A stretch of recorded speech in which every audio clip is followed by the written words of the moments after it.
Spencer, I know we talk about it pretty much every week, but after 5 weeks, how do you feel this offense is overall from a rhythm and flow standpoint? It seems like sometimes you guys are good and sometimes it kind of sputters. Yeah, I mean, we work hard every day to be our best. I feel like these last 2 weeks specifically have gotten us back on track. We're scoring points. No matter who the opponent is, we definitely got more confidence rolling into SEC play. Hey, Spencer. I know Shane told us before the Charlotte game, he told you guys, hey, just go out, play, and have fun. Now, after 2 games where you've had blowout wins, you could, had some of that fun on the field.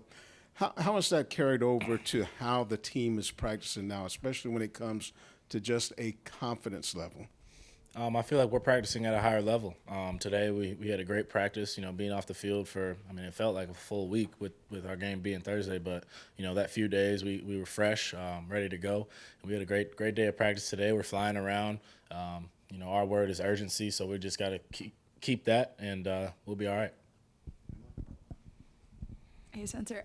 How important do you feel like this Kentucky game is for setting a tone for the rest of the season, coming back into SEC play and hitting this really tough stretch you guys have at the end here? Yeah, every game's important, but obviously getting into SEC play, this is a big game for us, but we don't want to take it out of proportion and make it anything it isn't. So we're going to work hard every day. We know we got a good opponent in front of us, but we're a good team as well. It's not just back to SEC, but it's also back on the road. It's been a hot minute since y'all been in an opposition environment. Just is there a kind of a competitive excitement to be able to go into someone else's environment, try and walk out with a win? Oh yeah, it's always fun to go on the road. We're all juiced up to go. We're all ready to play. Shane told us on Saturday that he and Marcus kind of were talking to you about stepping up in the pocket more early in the season. He thought you were doing that really well on Saturday. How did those conversations kind of go, and where do you feel like you actually took a step, no pun intended, took a step there in that department? I feel like the last 2-3 weeks I did a pretty good job with that. Credit to my O-line, trusting them. I think it's just getting those live reps with those guys and everybody just getting the feel for it. But obviously, trusting it a little more, but when I got to get out of there, I got to get out of there. So just really focusing on what I got to focus on and try to make plays. Spencer, kind of sticking with the road. I know you weren't here last year, but a lot was made going into this year about playing better on the road. From a holistic standpoint, what does a good road team look like? What does a team have to do to play well on the road? Just be confident. You got to go in there knowing everybody's against you, and you got to go out there and just play at a high level, your best level on all 3 phases. So, our best players got to play great, and on all 3 phases, special teams, defense, offense. If we do that, we'll be all right. I know for most of the season there's been talk about a sense of urgency, especially when it comes to just the team playing its best. Now there's also talk about getting that first road win, that first SEC win. How does that just heighten the urgency all around even more?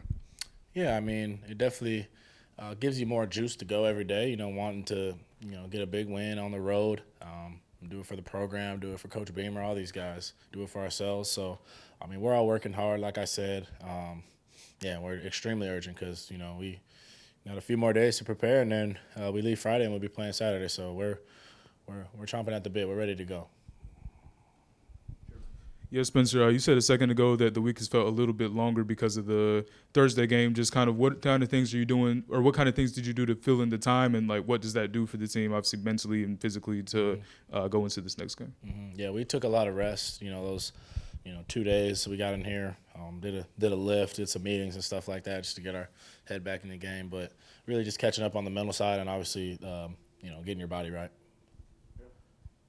So I'm asking you about this because the last time South Carolina played at Kentucky was the night news got out that Coach Beamer was going to be hired here. Oh, okay. Do you remember anything about the details of when you heard Coach Beamer was getting the job here and anything like that? I don't. I don't remember.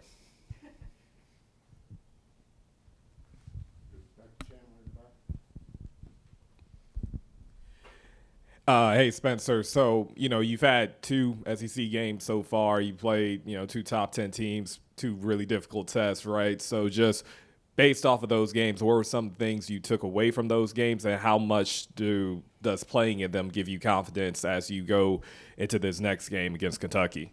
Yeah, really just playing in them, getting the speed down, getting everything down. It was early in the year. I feel like as a group we're more experienced now.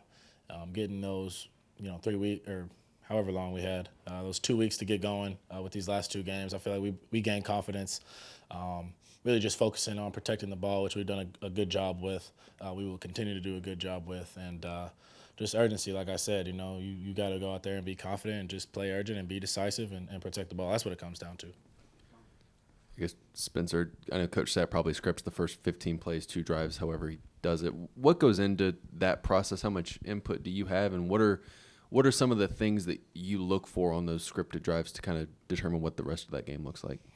I get some input on him, but he schemes up, what he thinks is going to work, and obviously he wants us to know what it is and the why we're doing it. So we just trust him. We go out there and try to execute at our highest level. Sometimes it goes well, sometimes it doesn't. But we obviously, we have the plays days in ahead, and we just want to rep them and get them down. Spencer, can you kind of take me through what the difference is in trying to adjust a blitz protection, say against the difference between like an SC State game on Thursday night at home and a really big stadium on the road at night? It's all the same. I mean, you just want to see where the blitz is coming from and slide it that way. That's really what it comes down to. Our coaches do a good job of teaching us that, so we're going to keep repping it. Spencer, we asked you about the, I think that throw to Stog after the game, but I think after on Sunday, the teleconference, Shane said it was maybe one of the better throws you made this year. I guess where's it rank for you if you got a 1, 2, 3? I mean, it's probably up there. It was not a difficult throw, but I stepped up and I knew where he was going, so I just threw it to him. Should have had another one, but. It was a good play, fun play. Sticking with Gene's question a little bit about Kentucky, when you turn on the tape for them, what does kind of jump out about their defense, what you're going to be facing Saturday night? They definitely, got size up front. They got good linebackers, athletic corners, safeties, experienced group from what I've seen, and but no matter what, we have to be at our best, against them, especially at their place at night on Saturday. So that's what we're focused on, just doing what we do and getting really good at it. I'm going to steal the question Colin's been asking. You had a rare weekend off here. Just Marcel's was saying he's played a bunch of Call of Duty. Just how'd you spend your off time? Watching a lot of Netflix, going to get some food, some places. Really just laying low. That's all I do. Just chill. Spencer, the run game's kind of found its identity here in the last couple of weeks. What does that do for you, like mentally as a quarterback, when you see those guys get out in space? Oh, it definitely makes all of our jobs easier. And it starts with the O-line. They did a great job these last couple of weeks, getting those, holes blocked up so Marshawn and Juju and CBS and those guys can hit them. So obviously running backs have been doing a great job. Definitely takes a lot of pressure off receivers, myself, everybody. So, and we can keep the ball for longer. So, yeah. We've talked to you about Marshawn and kind of what he's brought, I guess, but on top of that with CBS and him getting healthy and maybe adding another guy to that rotation, I guess, what's that kind of been like? And I guess, how does that maybe help the offense as well, keeping Marshawn fresh and giving you guys another option, maybe a little more downhill as well? Yeah, those two guys, they're great players, along with Juju. He's another guy that rarely gets tackled backwards. He's always getting positive yards and working, but, all of those guys make great plays for us and are great players. All right.